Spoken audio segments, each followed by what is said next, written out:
লাল মরিচ দেইনি, তাই আমার কালারটা এরকম এসছে। আর তেলটাও একটু কম দিয়েছি। কেমন হয়েছে কমেন্ট বক্সে কমেন্ট। কিন্তু আমি সারাদিন ওয়েট করি, এখন অলমোস্ট 5:30 পৌনে 6টা বেজে গেছে, এখনও গ্যাস আসেনি। হাই ভিউয়ার্স, আসসালামু আলাইকুম। সবাই কেমন আছেন? আশা করছি যে যেখানে আছেন ভালো আছেন, সুস্থ আছেন। আমরাও আলহামদুলিল্লাহ ভালো আছি, সুস্থ আছি। আবারও চলে আসলাম একটা ছোট্ট রেসিপি শেয়ার করতে। যদিও বাসায় একটুও গ্যাস নেই। আজকে হচ্ছে শুক্রবার। আমি আমার সকালের ভিডিওতে বলেছিলাম সকালে যখন বাগান থেকে বেগুন উঠাচ্ছি যে আপনাদের সাথে একটা রেসিপি আজকে শেয়ার করব। কিন্তু আমি সারাদিন ওয়েট করি, এখন অলমোস্ট 5:30 পৌনে 6টা বেজে গেছে, এখনও গ্যাস আসেনি। একটু একটু এসছে, দেখাই একটু একটু এসছে। হোক, একটু একটুতে চা বসিয়েছি। পেঁয়াজকালি ডিম আলু দিয়ে ভাজি করেছিলাম। তারপরে হচ্ছে বেগুন আলু দিয়ে ট্যাংরা মাছ রান্না করেছি। তারপর বাকি সব কাজ করে নিয়েছি। ওগুলো অবশ্য আমি কুকারে রান্না করছি, জীবনের প্রথম আমি কুকারে রান্না করেছি। অনেক কি বলবো, টেনশনে, অনেক ভয়ে ভয়ে রান্না করেছি। আসলে নতুন জিনিস, সবাই তো সব কিছু পারে এমন কোনো কথা নেই। তো যাই হোক, খিচুড়িটা খুবই ভালো ছিল, খুবই টেস্টি হয়েছিল। আমার বাচ্চারা খুব পছন্দ করেছে, আমার নিজেরও খুব ভালো লেগেছে।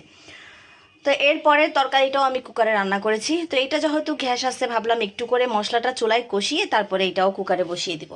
তো এটা আপনাদের সাথে শেয়ার করার কারণ হচ্ছে ট্যাংরা মাছ অনেকভাবেই আমরা খাই। এর আগে আমি বেগুন আলু দিয়ে শেয়ার করেছি। আজকে শেয়ার করতে যাচ্ছি আমি এই যে শিমের বিচি দিয়ে। এটা আমাদের চিটংয়ের ভাষায় খাইসা বলে। তো শিমের বিচি দিয়ে কাঁচামরিচ বাটা দিয়ে আজকে আমি এই যে ট্যাংরা মাছ, এটা আজকে এনেছিলাম ছোট ছোট, বাট খুবই রান্না করেছি এর আগে বেগুন দিয়ে, খুব মজা হয়েছে। আর আলুটা আসলে অনেকক্ষণ কেটে রাখাতে বোয়া কেটে দিয়ে গেছে, তো কালো হয়ে গেছে।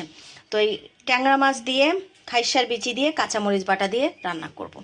শীতকালে আমরা প্রায় অনেকেই কাঁচামরিচ বাটা তরকারিটা খাই, কাঁচামরিচ বাটা দিয়ে তরকারি রান্না করি। বিশেষ করে আমাদের চিটংয়ের লোকেরা খায়, চিটংয়ের কিছু কিছু, সব জায়গায় না। তো আমিও খাই, আমার ভালো লাগে কাঁচামরিচ বাটা দিয়ে। আমার বাবাও খুব পছন্দ করতো যে কোনো মাছ তরকারি বা বিশেষ করে শুটকি। তো এটা আসলে তেলের করি, একটু ইগনোর করবেন, এটাতে আমি ভাজা পোড়া করি সেই জন্য।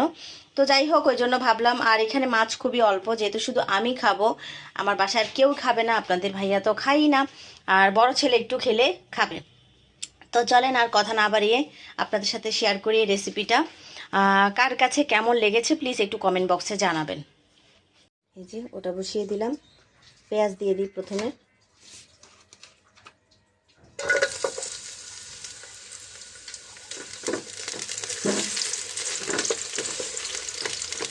আসলে সব কিছুতে রান্না করার একটা এক্সপিরিয়েন্স থাকা উচিত সবার, বাট আমার এক্সপিরিয়েন্স কুকারে নেই, ইলেকট্রিক চুলায় আছে। বাট আমার ইলেকট্রিক চুলাটা নষ্ট হয়ে যাওয়াতে প্রবলেমটা হয়ে গেছে। এখন অল্প গ্যাসে একটু জাস্ট এখানে আমি, কারণ আমার কাছে কুকারে মশলা কষানোটা মনে হয় যেন ভালো হয় না, তো জন্য ভাবলাম এখানে একটু মশলাটা ভালো করে কষিয়ে নিই, তারপরে আমি কুকারে বসিয়ে দেব। অনেকক্ষণ ধরে ফাইনালি পেঁয়াজটা একটু নরম হলো। যাই হোক, আমি শুরুতেই দিয়ে দিচ্ছি হচ্ছে কাঁচামরিচ বাটাটা। আজকে হলুদটা ফার্স্টে দিচ্ছি না, কাঁচামরিচ বাটাটা দিচ্ছি। কাঁচামরিচটা তেমন একটা ঝাল নেই। আজকে কাঁচামরিচটা সস্তা পেয়েছি, সস্তা বলতে 1 কেজি নিয়ে আসছি অনলি 50 টাকা দিয়ে। দেখেন, যদি গ্যাস থাকতো এই অবস্থা হতো, এতক্ষণ ছিটকা মিটকা পড়ে কি অবস্থা হতো, কি অবস্থা। এই নাকি গ্যাস আসবেও না বলতেছে আজকে। আমি একটু ক্যামেরাটা অফ করে সব মশলাপাতি দিয়ে নিয়েছি। সব বলতে হলুদ গুঁড়া দিয়েছি, জিরা দিয়েছি, আর হচ্ছে লবণ দিয়েছি। এই যে এখন একটু ভালো করে কষিয়ে নিব আমি। একটু পানি দিব, সামান্য পানি দিয়ে কষিয়ে তারপরে বিচিটা দিব, তারপর আমি কুকারে বসিয়ে দিব। গ্যাসের যা অবস্থা, হচ্ছিলই না, তো ফাইনালি কুকারে বসিয়ে দিলাম। মশলাটা এখানে কষিয়ে নিই। এখানে আমি আদা রসুন বাটা দিতে একটু ভুলে গেছি, তো ওইটাও দিয়ে এখন আমি কুকারে বসিয়ে দিলাম। দেখি বাবা, কুকারেই হোক,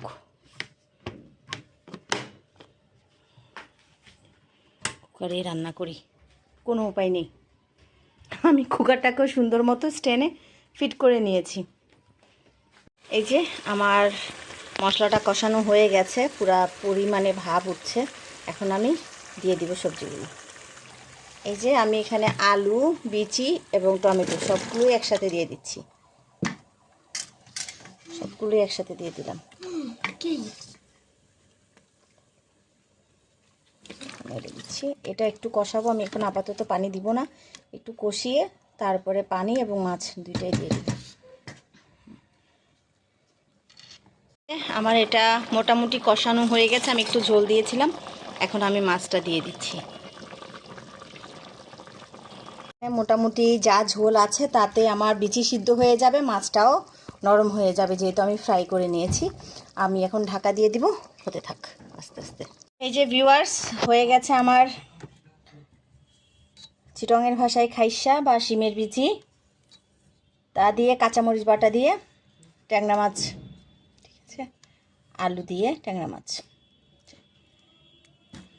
হয়ে গেছে আলহামদুলিল্লাহ। এখন আমি এটা থেকে ট্রান্সফার করে নেব। আপনারা কে কে এভাবে কাঁচামরিচ বাটা দিয়ে ট্যাংরা মাছ খাইসা দিয়ে খেয়েছেন একটু জানাবে, পুরো গলে গেছে।